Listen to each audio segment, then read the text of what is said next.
Now it's time for Inspirational Women, and my guest, Evy Poumpouras, author of an incredible new book, Becoming Bulletproof. Protect yourself, read people, influence situations, and live fearlessly. Evy shares lessons gleaned from her work in the United States Secret Service, and we are certainly fortunate that Evy is such an engaging author who is very much like having your own mentor for navigating this new pandemic reality we find ourselves in. Evy Poumpouras, good morning. It is really such an honor to have you join us this morning.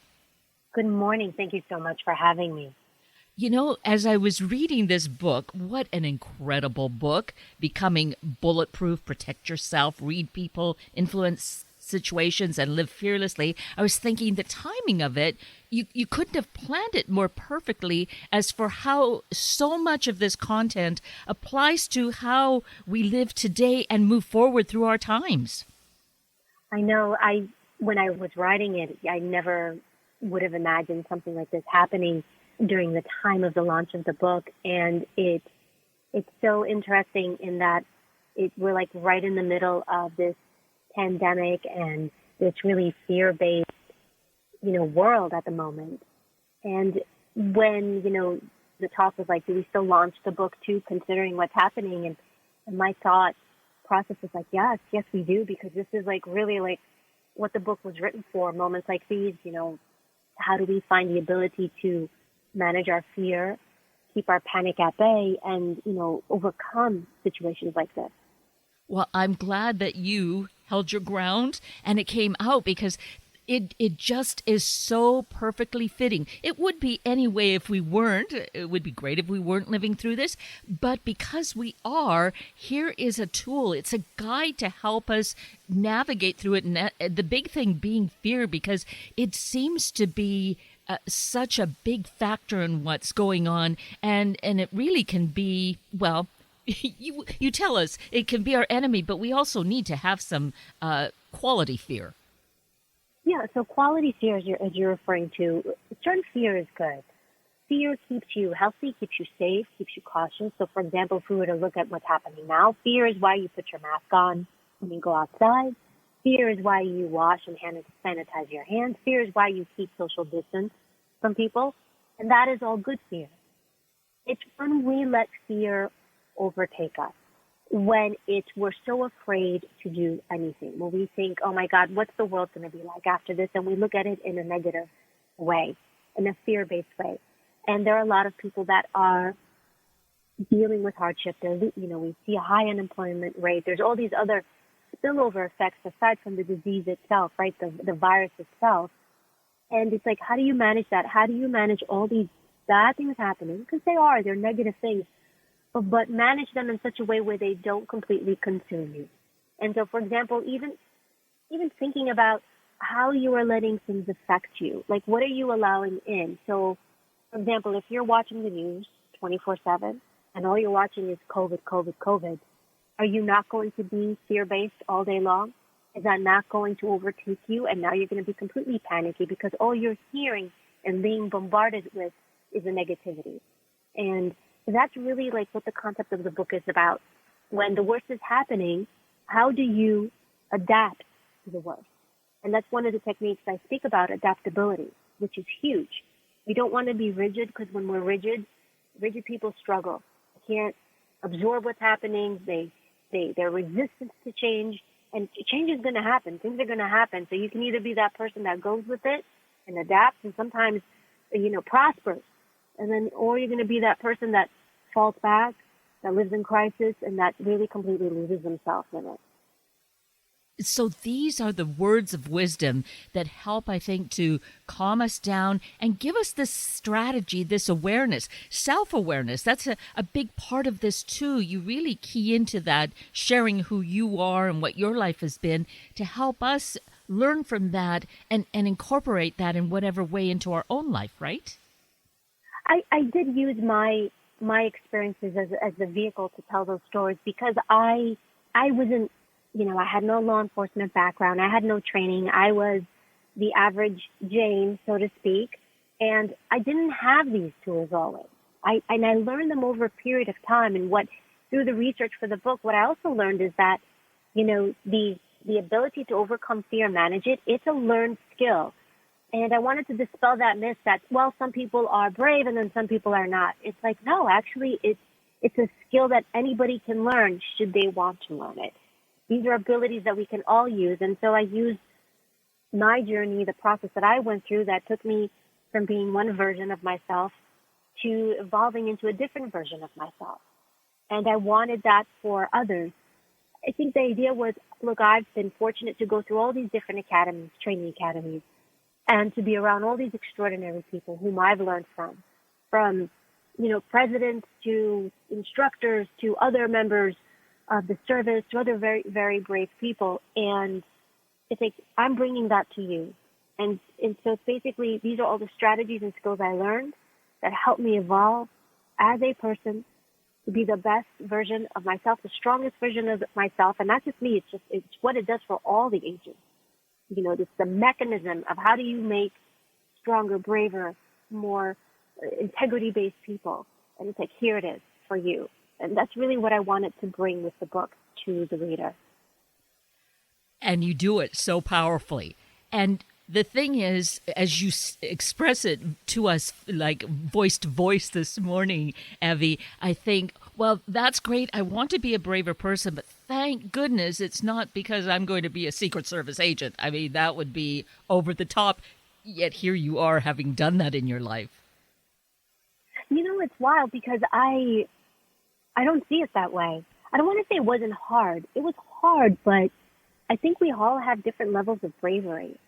And you can, just because, look, I was trained to jump in front of a bullet, as were many other people. But then the thing is, when you're around other like-minded people, when you're around other people who will do the same thing, it becomes the norm.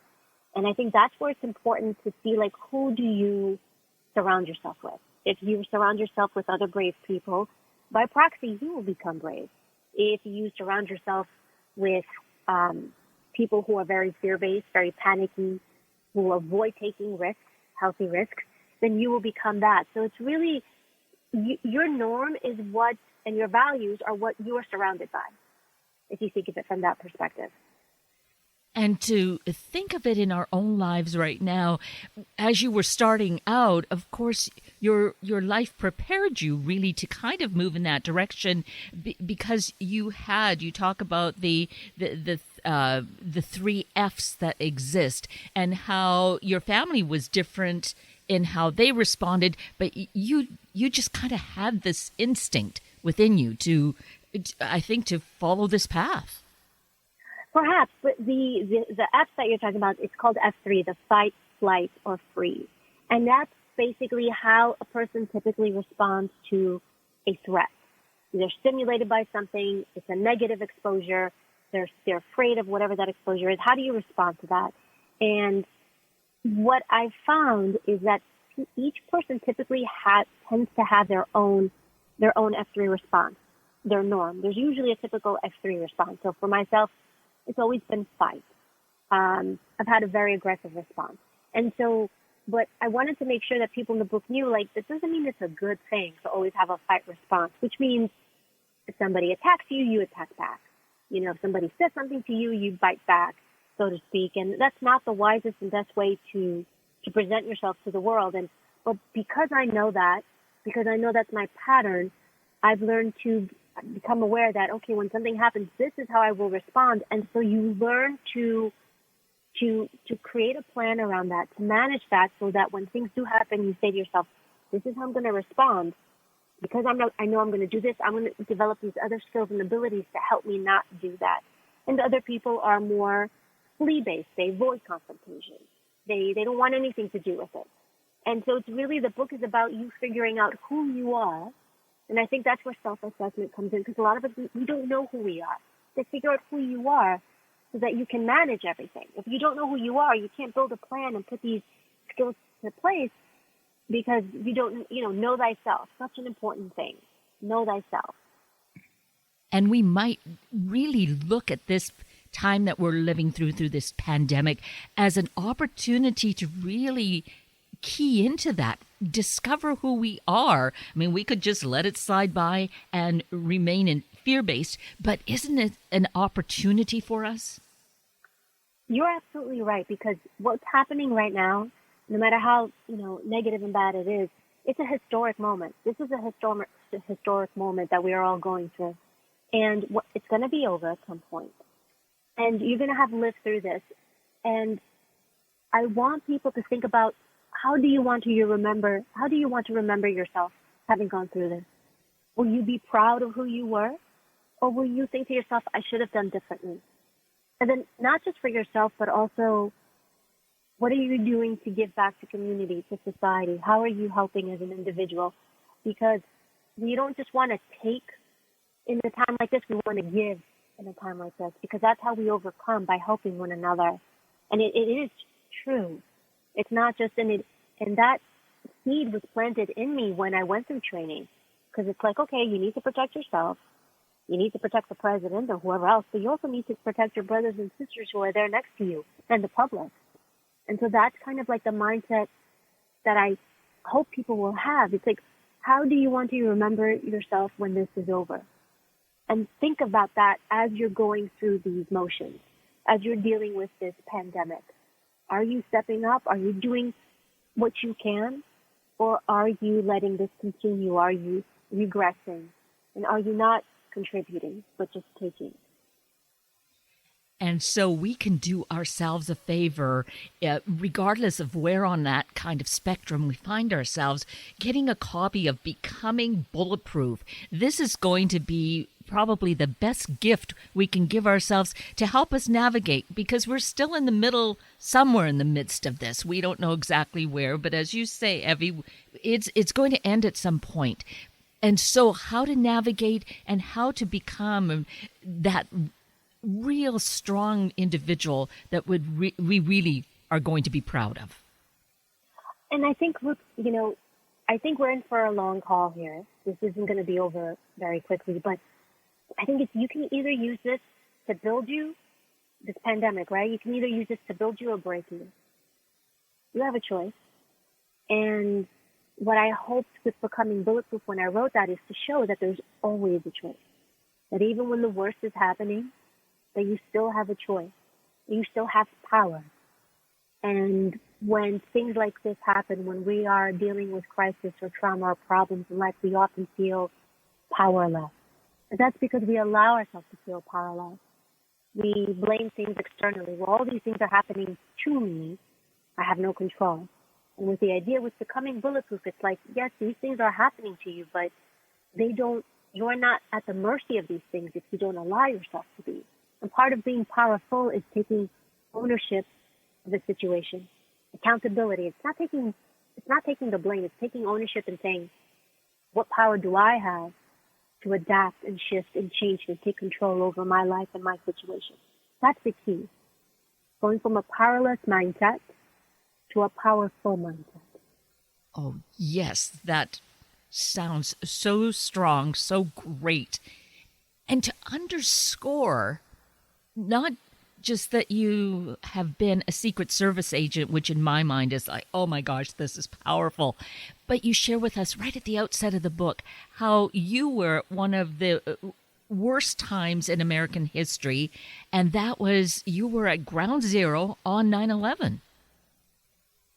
Yeah, and but that was very early in my career, and so I put that in there specifically, and I talk about it towards the end of the book because I put that in there because I wanted people to know it's like I did what I did on that day not because of my training, but it was because of my humanity, and I felt that was important to share because I want to dismiss this myth that people have. Well, I'm not this person because I didn't go through this training. I'm not built like that. It's like, well, I wasn't built like that either. But at the end, it's like it's your humanity that gets you through certain things and your ability to help others. And who do you want to be? And look, there were so many other people that were there that were first responders that helped. And I worked with other extraordinary agents who were very brave. And the point is that when I look back on that moment, kind of like what I said earlier about who do you want to be when you look back on this pandemic, I do look back on that moment and I'm like, okay, I'm okay with myself because I did my best. I did what I could do to try to help. And what I think we all hope for, that we want to look back and be not just content but proud of who we were when in our darkest moments or in darkest moments. Because I think, as you share, happened for you and for any of us, when people talk about being at the end of their life, reading stories about that, they talk about the things that have meaning. It's not, oh, did I get this award, or, did I achieve this particular management level? It's about the emotions, the feelings, the connections we have with those who matter in our life. That's so true. And to be honest, that was the only time in my life where I truly felt like I'm going to die. Even though being an agent and working in this field, like there's an understanding every time you go out there and you put your vest on that your life is somewhat in jeopardy. But this was the one true moment where I was like, it's happening. I'm going to go. And having that experience, I realized that what I thought about was the thing, not the tangible things. Because I remember I had just got into the Secret Service. I was so excited. I had a brand new car, was finally able to afford a brand new car. And all those things that I was excited about in my daily life completely faded away. None of them mattered. And really what it went back to was the essence of my life. What did I contribute in life? Had I lived my life? Had I done these really deep things? And you really kind of have this moment where you see your life and you think, wow, did I do everything I wanted to do? Did I live the way I wanted to live? And that helped me overall after that, because now anytime I get stuck in the mundane stuff of daily life, or, get sucked into something I shouldn't be, I have a moment, I'm like, if I were to go tomorrow, would I be okay with it? Did I do everything I wanted to do? And I think that that's a great way to live. Not to live like, oh, I'm going to die tomorrow. It's like, will you be okay if that's what's happened? Right. And you were a very young, as you say, you were just starting your career. You were in your young 20s. A lot of our youth, our young people can probably relate to that and are probably struggling. The ones who are missing graduation, be it from high school, from college. We have a vision of what it should look like, and all of a sudden it's turned upside down. And I think here again, this would be a great gift for graduates, is to learn from these influences, these experiences that you had, and see how they might incorporate that into their own life, right? Yes, and that's interesting because I'm an adjunct professor, so I teach undergraduate. And my students have had to completely adapt to a new way of learning virtually. And all these things that they would normally get, like a graduation, a commencement speech, all these different things, like they're not going to have these things. And look, does it suck? Yes. But if you sit and dwell on it, like, I can't believe this is happening, this sucks, this, if you get into that mindset, and that's where we get lost. Where it's like, okay, this is happening. And again, adaptability. How do I adapt to this? How do I make this work for me? Because you can find opportunity in moments of crisis. And I think that when this is all said and done and we'll look back, we will see certain individuals or companies or businesses who did well, who found opportunity, maybe even prospered in some way simply because they were able to take the situation and evolve with it rather than resist it. Yes. Be stuck and develop more anger and agitation, as opposed to, we see around us the creativity that it instills in people, be it that they're making masks and delivering them, or supporting in some way food to bring to those who are needing it, helping at the food bank, those kinds of things. Yes. And it's accepting a situation for what it is. Yes, it's terrible, but I accept it. Living in the reality of things is so powerful. And, and I talk about in my book about, look, being optimistic and having a positive view of the world, that's a wonderful thing. But when you're overly positive and when you only expect things to be positive, what happens is when they don't turn out like that, people tend to struggle. They can't live in the reality of things. And so we want to have a balance of living in the truth of things and having a positive viewpoint of how we want things to turn out. And that's the key thing there. And acceptance is what needs to happen first before you adapt. You have to say, okay, this is my situation. I accept it. And it can go with anything. It's like when they go through a divorce. I can't believe my husband or wife left me. I can't believe it. I can't believe it. And then they're stuck in this place for months and months, maybe even years. And they're not able to overcome it because they can't accept it. It's like, yes, it's painful. Acknowledging, yes, I'm in pain, but you know what? This is my truth. And if I live here and I accept it, now I can adapt to it. But if I'm resistant to it, if I don't want to accept it, if I don't want to see it, that's when we become lost. So keep it all in balance. That's one of the great lessons, I think, that we need to learn here. Or perhaps we're learning and it keeps growing. It's not a static thing. No, constantly evolving. And that's why I named it, it's interesting you say that, because that's why I named it Becoming Bulletproof. Because we're constantly becoming. You're never done. I'm never done. None of us are ever done. And so it's like you're always on this journey to becoming strong, to becoming resilient, to becoming brave, right? We're constantly learning, and myself included. And I think when we realize that we're never done learning, we're never done experiencing, we're never done evolving, like that makes us greater. It's the person who says, oh, I know everything. I got this. I know everything. There's nothing new to learn. That's the person you need to worry about, because that person, when you think you know everything, that is when you become obsolete. And so here we have this opportunity to be on a lifelong learning journey because of becoming bulletproof, as you were pointing out to us, Evy. So the first thing is that growing self-awareness, and hopefully that is that ongoing process. So in the book, you've divided it into these 3 sections, and we've spent a lot of time here on protection, really critical at any given time. But the reading people portion is very interesting, and I think also can serve us so well in our life at any time. Yeah, so when I wrote the book, I was like, I want to write everything I learned that could help people, like all of it, because I use all these things. And the part 2 section, which is reading people, that came from my background doing interviews and interrogations. And part of my training and experience was on how to read people, behavior. And that is so powerful because we want to read people. Because sometimes what people say and what they actually mean is not in harmony. Sometimes people lie. There's no surprise there. Everybody lies. It's just part of human nature. Sometimes the lies are extreme. Sometimes they're not. But sometimes you just want to have a better connection with people. And so if you can read them better, understand them better, hear the language they're using, and really be able to assess it and get a clear understanding of what they're saying, you will be that much more powerful. You will be that much more confident. Because when you know what's going on with someone else, when you have a better understanding, you feel confident. You do a better job. You do a better business deal. You have better relationships. And so I really kind of broke it down to reading body language and gestures, and then to also about verbal language, certain verbal cues that we should look into. And when we hear them, little red flags should go up.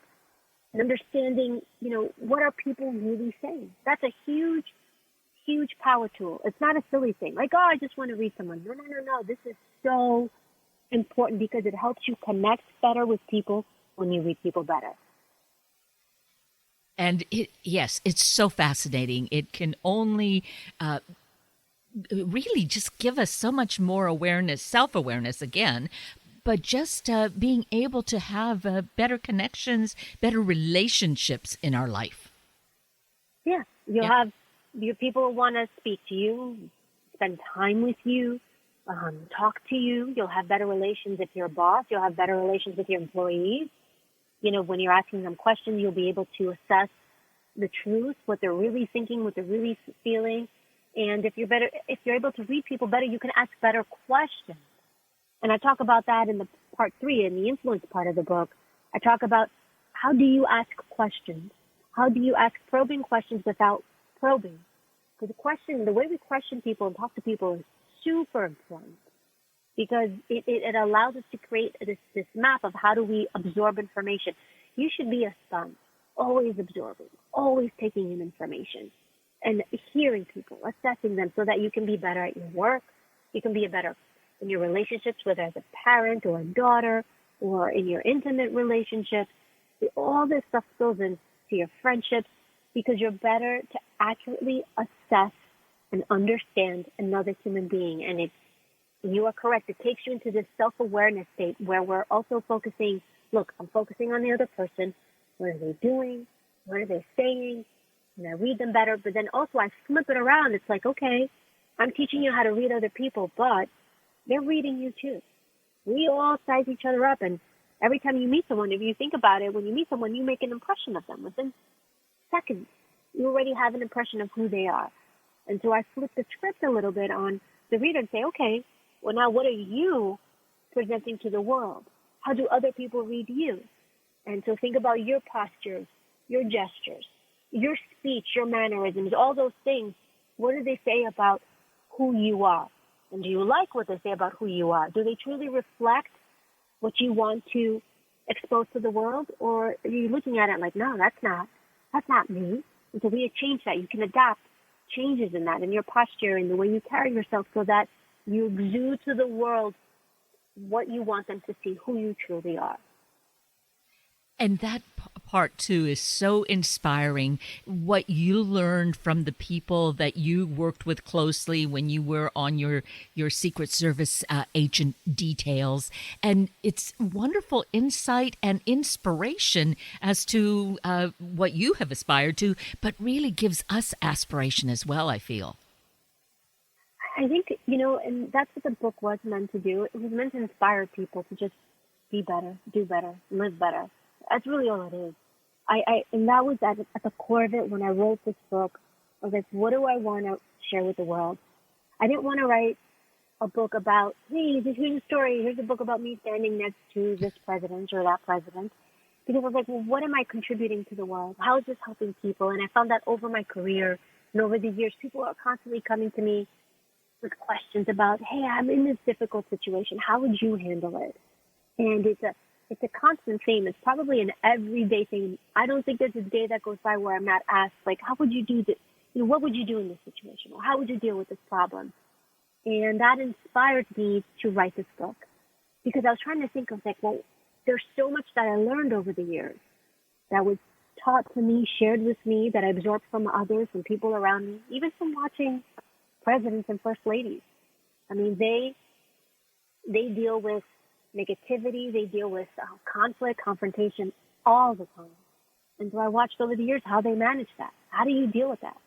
How do you have people insult you and take you down and hurt you, and then you get up there and you give a speech?